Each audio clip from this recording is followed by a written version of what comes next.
Let's open our autograph album. Yan po, mga NBA cards. From luma to bago. Mga puchu players lamang po ito. Let's see kung meron mga Chicago Bulls limited edition. Ito pong mga cards na to. Makikita nyo, meron mga veterans at mga legends sa mga autographs na ito. Yan.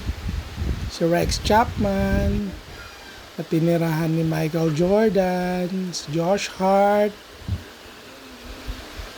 si Michael Cooper, si Jarrett Allen, bago na yan, si Luke Kennard, si Hamidou Diallo, si Rudy Gay, si Jordan Clarkson, Serge Ibaka, si Troy Brown Jr., Glenn Rice, Michael Cooper, si Christian Laettner, Dino Radja, Avery Johnson, Bruce Brown, Marcus Camby,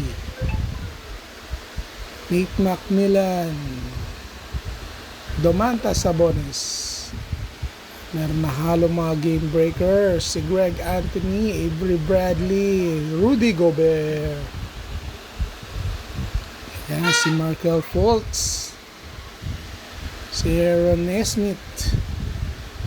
Yan, ang mga puchu autographs.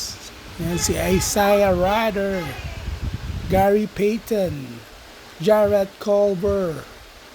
Yan ang mga Spadweb, Derrick Coleman, Kevin McHale, Marcus Camby, Nate McMillan, si Nate Archibald pala, si Spliffy Floyd.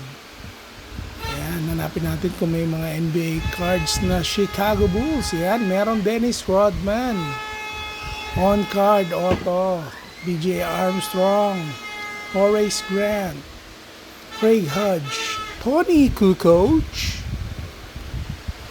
si Tony Kukoc, Bill Cartwright, Laurie Markkanen, si Ron Artest, BJ Armstrong, Luke Longley, Will Perdue, Ray Allen, Mike Bibby, Del Curry, si Alan Houston, at merong Kobe cards, and Damon Stoudemire, the Mighty Mouse. Napakagandang autograph ni Damon Stoudemire. Yan lang po, pakita na lang natin ang unang album. Let's subscribe po kayo sa aking channel for more edition NBA cards. NBA Hoops. Sponsored by NBA Hoops. Thank you for watching.